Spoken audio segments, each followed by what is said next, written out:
Welcome back, my friends, to Carpo's channel. Hope everyone's doing well today. It's a Monday today.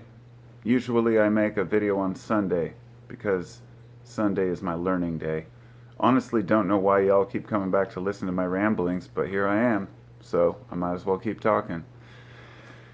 I've had a lot on my mind lately, go figure. I mean, since I was young, I've had this desire to obtain knowledge.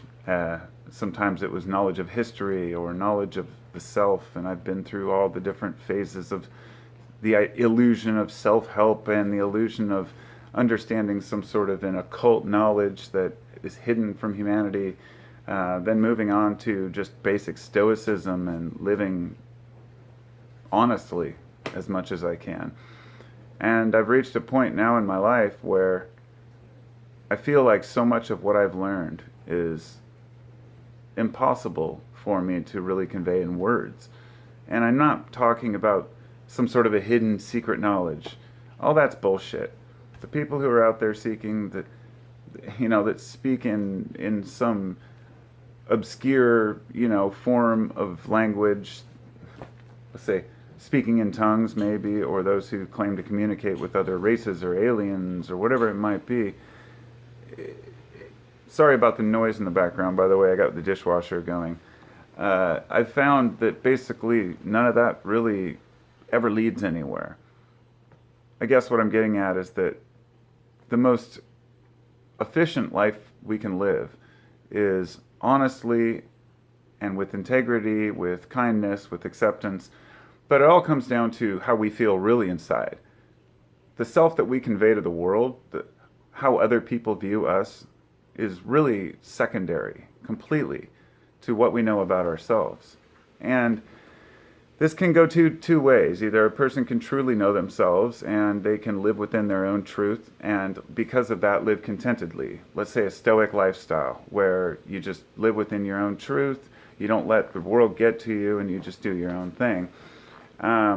But then there's others who come across as cool, calm, and collected, but deep down inside they're in extreme pain. The type of people who don't admit or really convey to the world their true inner insecurities and the pains that they face because they're afraid that that shows some sort of a weakness, that if they convey that they're feeling weak, then they'll come across as weak. In other words, the type of people who never ask for help. In fact, some people might think I fall into that category. At least if you ask my loved ones, they would say, why don't you ask for help when you need help? And it's different when you're, say, moving furniture or something like that. But it's a great segue into the point I'm going to make. When I am moving things now, I do have to ask for help because my back's screwed up because of working in construction for so many years. But when it comes to mental help, it's much harder for us to ask for a shoulder to lean on because everybody else is just as crazy as we are, I guess. And, the world is not living in the current atmosphere that I live in, let's say. When I say that, I say the world or the modern world. It's really hard to convey that to other people because there are still people who live in areas where they're not fazed by any of the bullshit that we face over here. And likewise, we can't understand some of the things that other people face in other places. So each human group has their own problems and their own issues. But there is a common thread that we all face, which is wanting to live truthfully and honestly and closely to the earth.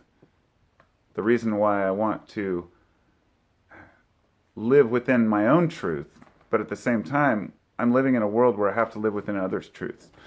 It's the reason why people can't just pick up and move somewhere. We were talking about moving to Kentucky. That's hard because you have to leave family behind. You have to leave what you know behind and start something completely new. But if it turns out to be successful, it's the old no risk, no reward type thing. But I bring that up because I was thinking the other day about how many people spend their entire lives never moving anywhere that, say 20 miles from home. Basically, that's how my whole life has been. And saying, well, it's a big risk to move over here or even out of the country. But when you take that risk, sometimes it can be rewarding humans naturally are adverse to risk. And I think this is why we're having so many problems right now, because um, as a nation, at least, where I live, we've taken a lot of risks. It's a constant go, go, go progress. There are so many things that I could sit and complain about, but I don't because it doesn't have any solution. There's, if you start pointing out the problems that our society has, there will be plenty of them. But instead of focusing on that, the best thing we can do is find things that do work and try to work on those and fill those, fulfill the things that we know will make us happy. Family, friends, connections, travels, exploration, and especially uh, being connected to the planet. I mean, that's something that's completely overlooked in the city today. So, at any rate, just some random thoughts. Don't know if I'll even post this, but I might. And I'll talk to y'all later. Be well. Take care of each other.